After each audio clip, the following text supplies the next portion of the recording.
Hello friends, welcome to UPSC SS prime. यह triple C exam का lecture number 21 है। आज की इस वीडियो में हम ट्रिपल सी के chapter number 7 email, social networking and e governance service से रिलेटेड इस वीडियो में 30 प्लस एमसीक्यू डिस्कस करेंगे, क्योंकि यह चैप्टर नंबर 7 का पार्ट 2 है।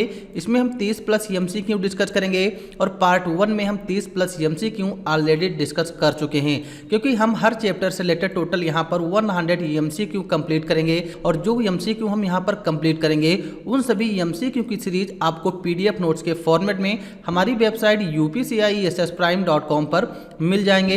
यहां से आप लोग सारे पीडीएफ नोट्स जो ट्रिपल सी का डिटेल सिलेबस है और उसके जो भी चैप्टर वाइज एमसीक्यू हैं आपको इसी वेबसाइट upscissprime.com पर मिल जाएंगे। वहां से आप लोग डाउनलोड कर सकते हो। तो चलिए यहां पर हम अपने वीडियो को शुरू करते हैं और जो चैप्टर नंबर 7 से रिलेटेड हमारे पीडीएफ नोट्स हैं इनको यहां पर हम ओपन कर लेते हैं। यहां पर हमने चैप्टर नंबर 7 से रिलेटेड जो हमारे पीडीएफ नोट्स हैं हमने ओपन कर लिया है। और पिछले वीडियो का जो हमारा लास्ट क्वेश्चन था, क्वेश्चन नंबर 33 था, जिसमें पूछा गया कि व्हाट्सएप की स्थापना कब हुई, यानी जो व्हाट्सएप एप्लीकेशन है इसको कब लॉन्च किया गया था। तो इसका जो करेक्ट आंसर है ऑप्शन नंबर डी है, 2009 में व्हाट्सएप की स्थापना हुई थी। और आज की इस वीडियो का जो हमारा क्वेश्चन है, क्वेश्चन नंबर 34 है, जिसमें पूछा गया है IRCTC से क्या आशय है। तो यहाँ पर ऑप्शन नंबर ए, ये हमारा ईमेल सर्विस प्रोवाइडर होता है, या रेलवे सर्विस प्रोवाइडर है, या फिर प्लास्टिक मनी होता है, या ई वॉलेट होता है। तो यहाँ पर जो IRCTC है ये हमारा रेलवे सर्विस प्रोवाइडर है, यानी कि जो रेलवे की तरफ से सर्विस दी जाती हैं IRCTC रेलवे सर्विस प्रोवाइडर के अंतर्गत आता है। जैसे कि यहाँ पर IRCTC का फुल फॉर्म भी ट्रिपल सी एग्जाम में पूछा जाता है। तो IRCTC का जो फुल फॉर्म है, Indian railway catering and tourism corporation, ये IRCTC का फुल फॉर्म होता है। ध्यान रहे, Indian railway catering and tourism corporation ये IRCTC का फुल फॉर्म है। यह भारतीय रेलवे, भारत सरकार के रेल मंत्रालय के अधीन है। जो IRCTC है यह भारत सरकार के रेल मंत्रालय के अधीन है। यह भारतीय रेल के लिए टिकट बुकिंग की सुविधा देता है, खान पान और पर्यटन सेवाएं प्रदान करता है, जो हमारा IRCTC है। तो correct answer option number B हो जाएगा। फिर इसके बाद नेक्स्ट क्वेश्चन है क्वेश्चन नंबर 35, जिसमें पूछा गया है SMTP में यम का अर्थ क्या होता है। यानी कि जो यहाँ पर SMTP वर्ड दिया गया है इसमें यम का अर्थ क्या है। तो सबसे पहले हमको SMTP के बारे में पता होना चाहिए कि यहाँ पर जो SMTP होता है ये क्या है। अगर बात कर ले SMTP की, तो SMTP जो है एक प्रकार का प्रोटोकॉल होता है जो हमारा मेल से रिलेटेड है। यानी कि जब हम ईमेल वगैरह कोई भी सेंड करते हैं तो वहाँ पर हमारा SMTP प्रोटोकॉल यूज किया जाता है। और इसका अगर फुल फॉर्म पूछा जाए तो SMTP का फुल फॉर्म होता है सिंपल मेल ट्रांसफर प्रोटोकॉल। यानी कि SMTP का फुल फॉर्म है सिंपल मेल ट्रांसफर प्रोटोकॉल। ये SMTP का फुल फॉर्म होता है।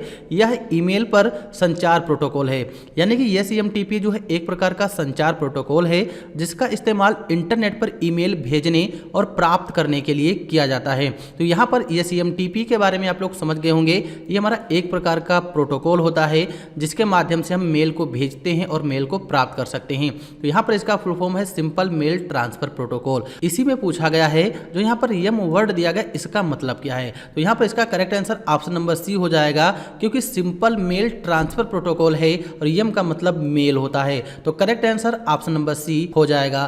फिर इसके बाद नेक्स्ट क्वेश्चन है क्वेश्चन नंबर 36, जिसमें पूछा गया है उमंग ऐप को भारत में कब शुरू किया गया। यानी कि जो उमंग एप्लीकेशन होता है इसको भारत में कब लॉन्च किया गया था। तो इसका करेक्ट आंसर क्या होगा। तो यहाँ पर जो उमंग ऐप है, थोड़ा हम उमंग ऐप के बारे में समझ लेते हैं कि उमंग ऐप क्या होता है। तो जो उमंग ऐप है, उमंग ऐप भारत सरकार का एक डिजिटल प्लेटफॉर्म है। यानी कि उमंग ऐप को भारत सरकार की तरफ से लॉन्च किया गया है। यह ऐप नागरिकों को सरकारी सेवाओं और सूचनाओं तक आसानी से पहुंचने में मदद करता है। जैसे कि अगर हम उमंग ऐप का यूज करते हैं तो आधार कार्ड डाउनलोड करना हो हम उमंग ऐप की सहायता से कर सकते हैं। वर्चुअल आईडी जनरेट करना हो वो भी हम उमंग ऐप की सहायता से कर सकते हैं। या फिर PF बैलेंस ट्रैक करना हो, या फिर हमको गैस बुक करना हो, या किसी भी प्रकार की कोई शिकायत दर्ज करना हो, तो ये सारी चीज़ें हम उमंग एप्लीकेशन पर कर सकते हैं। तो यहाँ पर आप लोग समझ गए हो उमंग ऐप क्या होता है। और कभी कभार उमंग ऐप जो है इसका फुल फॉर्म भी पूछा जाता है कि उमंग ऐप जो है इसका फुल फॉर्म क्या होता है। तो उमंग ऐप जो है, उमंग ऐप का अगर फुल फॉर्म की बात की जाए तो उमंग ऐप का फुल फॉर्म होता है unified mobile application for new age governance. ये उमंग ऐप का फुल फॉर्म होता है और उमंग ऐप को 23 नवंबर 2017 को लॉन्च किया गया। तो यहाँ पर आप लोग समझ गए होंगे कि उमंग ऐप क्या होता है, इसका फुल फॉर्म क्या है, और उमंग ऐप को 23 नवंबर 2017 को लॉन्च किया गया। तो इसका करेक्ट आंसर ऑप्शन नंबर ए हो जाएगा। फिर इसके बाद नेक्स्ट क्वेश्चन है क्वेश्चन नंबर 37, जिसमें पूछा गया है IMPS का पूरा नाम क्या है। यानी कि जो IMPS है इसका फुल फॉर्म क्या होता है। तो यहाँ पर थोड़ा हम समझ लेते हैं IMPS के बारे में कि IMPS जो है क्या होता है। तो IMPS जो है यह भारत में इलेक्ट्रॉनिक फंड ट्रांसफ़र सिस्टम है। अगर हमको इंडिया में कोई भी फंड ट्रांसफ़र करना होता है तो हम IMPS सुविधा का यूज करते हैं। यह national payment corporation of India के द्वारा विकसित किया गया, यानी कि NPCI का नाम आप लोगों ने सुना होगा। इसी संस्था के माध्यम से IMPS को विकसित किया गया और NPCI जो है इसका फुल फॉर्म होता है national payment corporation of India. यह NPCI का फुल फॉर्म होता है। तो यहाँ पर जो IMPS होता है यह हमारा एक प्रकार का फंड ट्रांसफर एप्लीकेशन है और IMPS के जरिए हम देश के किसी भी बैंक खाते में 1 रुपये से लेकर 2 लाख रुपए तक ट्रांजैक्शन आराम से कर सकते हैं और जो भी ट्रांजैक्शन हम करेंगे वो बहुत ही फास्ट हो जाएगा। तो ये IMPS होता है और यहाँ पर IMPS का फुल फॉर्म पूछा गया है। तो इसका जो correct answer option number B हो जाएगा।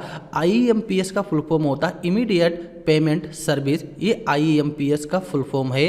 तो option number B is correct answer. फिर इसके बाद नेक्स्ट क्वेश्चन है क्वेश्चन नंबर 38, जिसमें पूछा गया है ईमेल के लिए संदेश कहाँ बनाते हैं। अगर हमको ईमेल लिखना होता है तो जो हम ईमेल के लिए वहाँ पर मैसेज टाइप करेंगे वो हम कहाँ लिखेंगे, तो वो चीज़ यहाँ पर पूछा गया। तो ईमेल के लिए मैसेज हम नोटपैड पर टाइप करते हैं या फिर वर्कबुक पर टाइप करते हैं या फिर मैसेज कंपोजिशन विंडो एक होती है वहाँ पर हम टाइप करते हैं या नन ऑफ दीज इसमें से कोई नहीं। तो यहाँ पर ईमेल के लिए अगर हमको संदेश लिखना होता है तो जो ईमेल का पेज होता है वहाँ पर मैसेज कंपोजिशन विंडो होती है जिसको हम बॉडी के नाम से जानते हैं, वहाँ पर हमको ईमेल लिखना होता है। ईमेल में सबसे पहले जो सब्जेक्ट होगा, सब्जेक्ट में हमको ईमेल का टाइटल डालना होता है कि ईमेल जो हमारी है किस चीज़ से रिलेटेड है।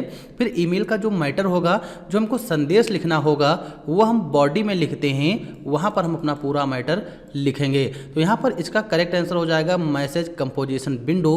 तो यहाँ पर आप लोग समझ गए होंगे, correct answer option number C. तो SSC एग्जाम में किसी भी तरह से घुमा फिरा के क्वेश्चन पूछे जाते हैं और कहीं कहीं पर डायरेक्ट इस तरीके से लिखा होता है ईमेल के लिए जो हम मैसेज टाइप करते हैं कहाँ पर टाइप करते हैं, तो वहाँ पर उसका करेक्ट आंसर जो होता है बॉडी हो जाएगा। ईमेल के लिए हम बॉडी में मैसेज टाइप करते हैं तो करेक्ट आंसर वहाँ पर बॉडी हो जाता है।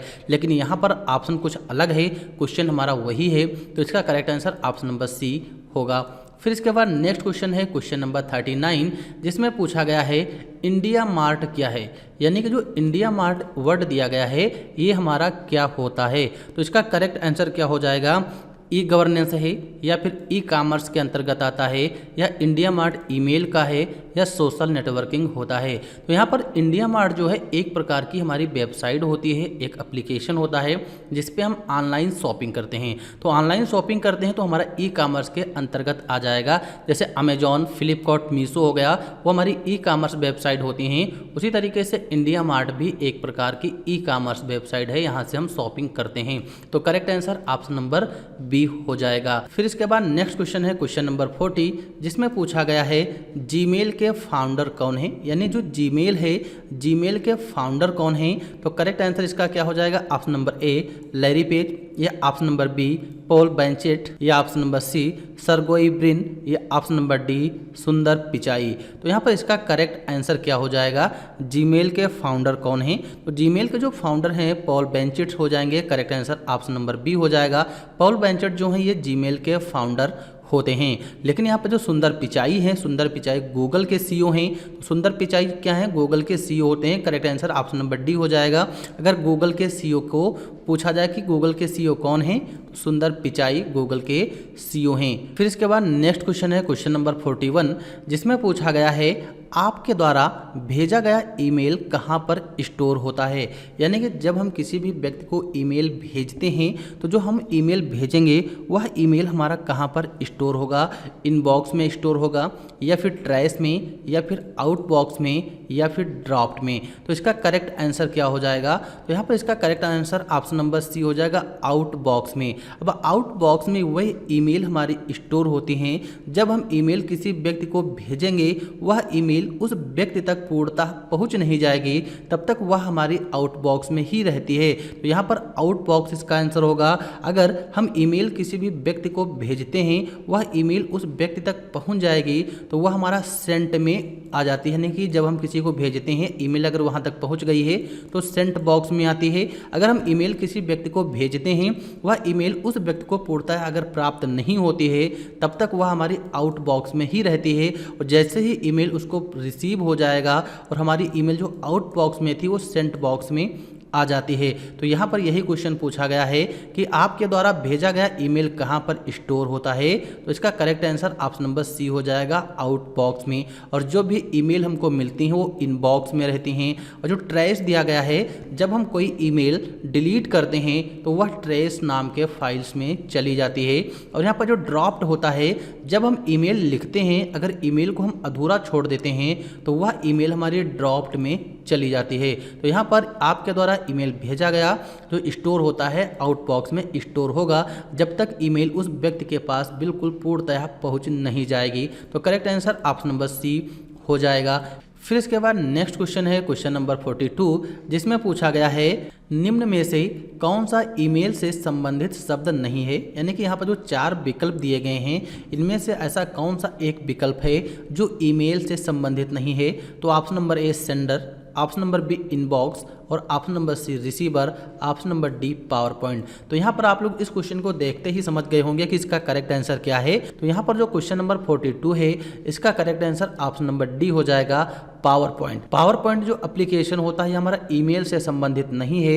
यहाँ पर जो सेंडर होता है, इनबॉक्स होता है और रिसीवर होते हैं हमारे ईमेल से संबंधित है, बल्कि पावर पॉइंट एक प्रकार का एप्लीकेशन सॉफ्टवेयर होता है। तो यहाँ पर इसका correct answer option number D हो जाएगा। फिर इसके बाद नेक्स्ट क्वेश्चन है क्वेश्चन नंबर 43, जिसमें पूछा गया है ईमेल एड्रेस के यूजर आईडी और डोमेन नेम को निम्न में से कौन सा अलग करता है। यानी कि जो हमारी ईमेल होती है, ईमेल के 2 भाग होते हैं, एक होता है यूजर नेम और दूसरा होता है डोमेन नेम। अब यहाँ पर यूजर नेम और डोमेन नेम को जो सिंबल अलग करता है उस सिंबल को हम क्या कहते हैं, वही चीज़ यहाँ पर पूछी गई है। तो उस सिंबल को हम बोलते हैं @। ये क्वेश्चन आप लोग समझ गए होंगे, उसको हम @ बोलेंगे। तो इसका correct answer option number B हो जाएगा। फिर इसके बाद नेक्स्ट क्वेश्चन है क्वेश्चन नंबर 44, जिसमें पूछा गया है अली बाबा किस देश का है। यानी कि जो अली बाबा वेबसाइट होती है ये किस देश की है। तो यहाँ पर अली बाबा वेबसाइट के बारे में पूछा गया है। अली बाबा जो है ये हमारी एक ई कॉमर्स वेबसाइट होती है, ये किस देश की वेबसाइट है। तो अली बाबा जो वेबसाइट है ये हमारी चीन की वेबसाइट होती है और इसको 1999 में जैकमा ने को बनाया था। यानी कि 1999 में जैकमा ने इस वेबसाइट की स्थापना की थी। यह ई कॉमर्स वेबसाइट होती है, इस पे हम ऑनलाइन शॉपिंग कर सकते हैं। तो इसका correct answer option number C हो जाएगा।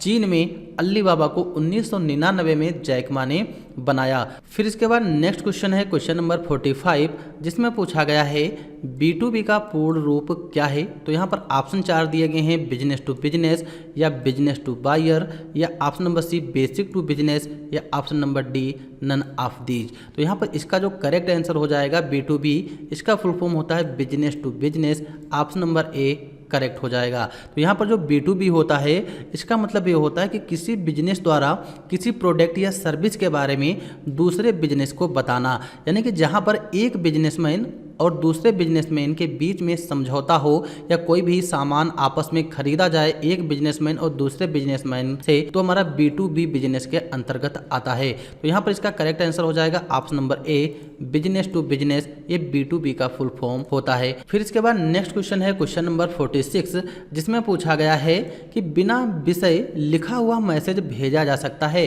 यानी कि जब हम किसी को मैसेज भेजते हैं तो वहाँ पर कुछ ना कुछ लिख कर भेजते हैं। अगर हम उस मैसेज में कुछ ना लिखें, बिल्कुल मैसेज सादा रखें, तो क्या हम उस मैसेज को भेज सकते हैं। तो ये यहाँ पर पूछा गया है। तो इसका करेक्ट आंसर ऑप्शन नंबर ए हो जाएगा, ट्रू, यानी कि हम बिना लिखा हुआ मैसेज भी किसी को भेज सकते हैं। तो करेक्ट आंसर ऑप्शन नंबर ए ट्रू हो जाएगा। फिर इसके बाद नेक्स्ट क्वेश्चन है क्वेश्चन नंबर 47, जिसमें पूछा गया है, क्वेश्चन नंबर 47 में पूछा गया है कि इनमें से कौन सा ईमेल का हिस्सा नहीं है। अगर हम ईमेल बनाते हैं तो वहाँ पर हम अंडर स्कोर लगा सकते हैं कि नहीं लगा सकते हैं, ईमेल बनाते टाइम स्पेस दे सकते हैं ईमेल आईडी में, या @ का सिंबल लगा सकते हैं, या ऑफ दीज। तो इसका करेक्ट आंसर क्या हो जाएगा? तो यहाँ पर पूछा गया है ईमेल का हिस्सा नहीं है, तो यहाँ पर ऑप्शन नंबर बी हो जाएगा स्पेस। अगर हम ईमेल आईडी बनाते हैं तो वहाँ पर हम अंडर स्कोर सिंबल यूज कर सकते हैं, @ का सिंबल तो हम यूज करते ही हैं, लेकिन ईमेल बनाते समय वहाँ पर हम ईमेल में स्पेस नहीं देंगे। अगर हम स्पेस दे देंगे तो वहाँ पर हमारी ईमेल जो होगी इनवैलिड हो जाएगी। तो correct answer option number B space word जो है ये हमारा ईमेल से नहीं है, क्योंकि यह ईमेल का हिस्सा नहीं होता है। तो correct answer option number B हो जाएगा।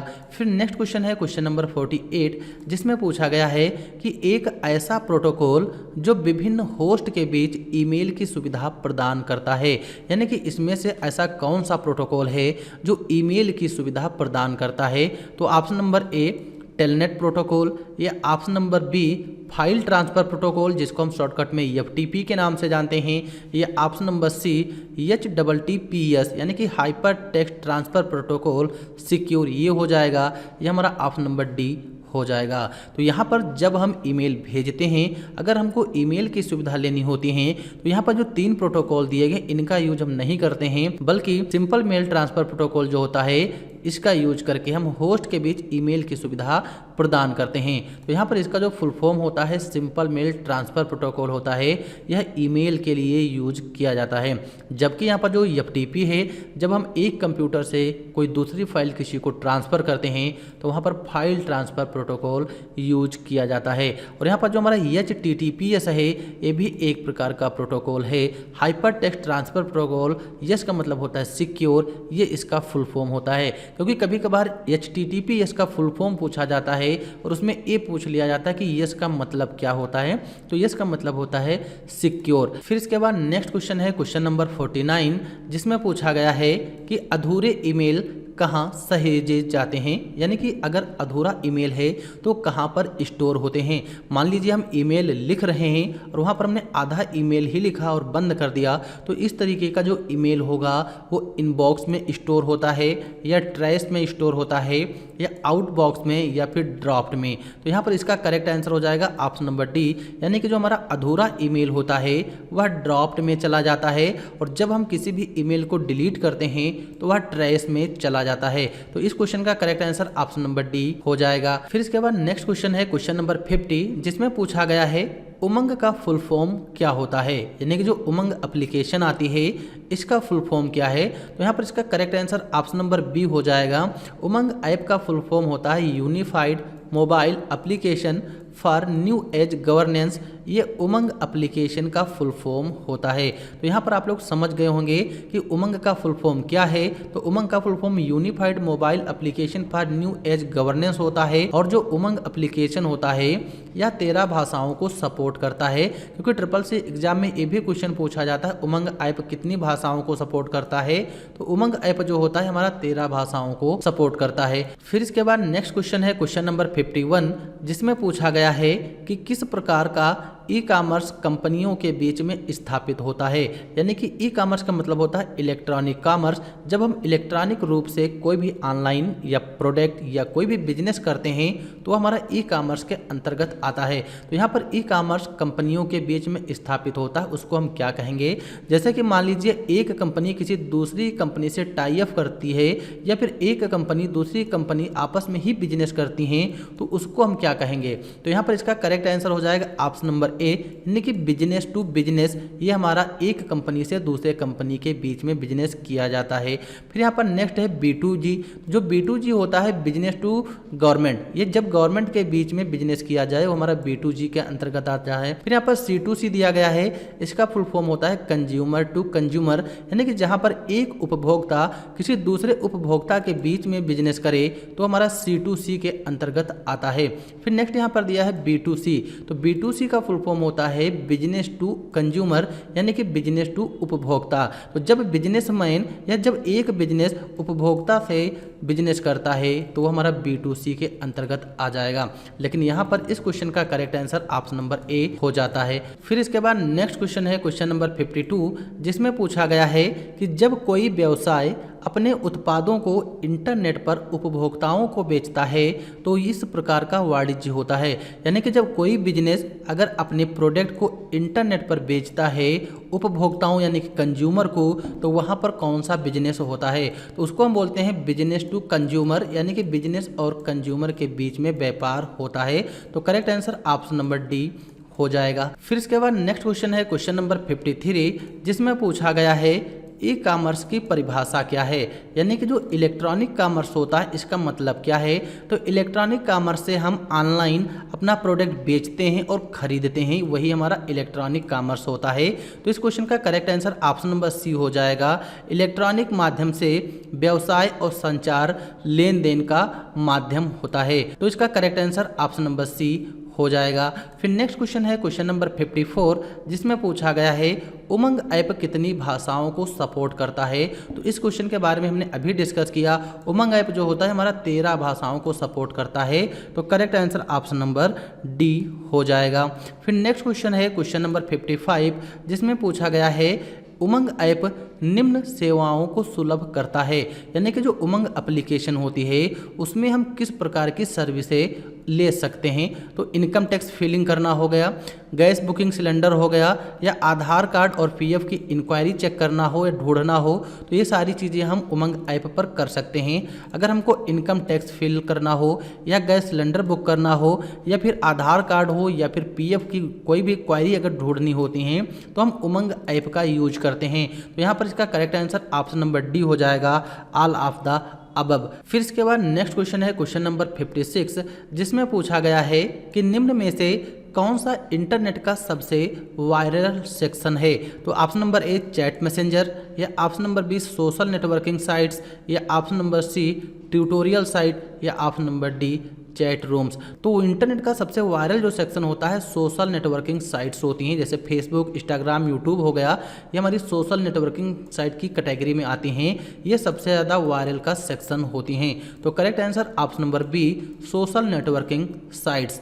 फिर इसके बाद नेक्स्ट क्वेश्चन है क्वेश्चन नंबर 57, जिसमें पूछा गया है आरटीजीएस के माध्यम से भुगतान करने की न्यूनतम राशि सीमा कितनी है? अगर हम आरटीजीएस के माध्यम से भुगतान करते हैं तो न्यूनतम राशि कितनी होती है? तो आरटीजीएस का फुल फॉर्म होता है रियल टाइम ग्रॉस सेटलमेंट। अगर हम आरटीजीएस के माध्यम से भुगतान करते हैं तो न्यूनतम राशि जो होगी 2 लाख हो जाएगी। तो करेक्ट आंसर ऑप्शन नंबर ए 2 लाख न्यूनतम राशि होती है आरटीजीएस के माध्यम से। फिर इसके बाद नेक्स्ट क्वेश्चन है क्वेश्चन नंबर 58, जिसमें पूछा गया है भारत की पहली ई कॉमर्स कंपनी 5mart.com के संस्थापक कौन हैं?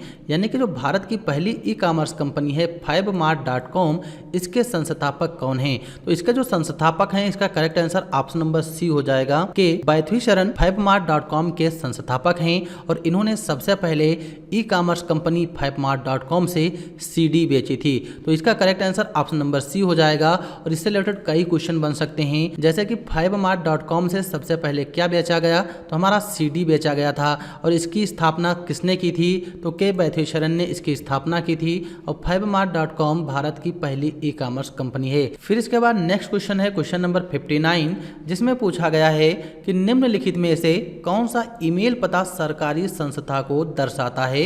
यानी कि इसमें से ऐसा कौन सा ईमेल एड्रेस है जो सरकारी संस्था को दर्शाता है?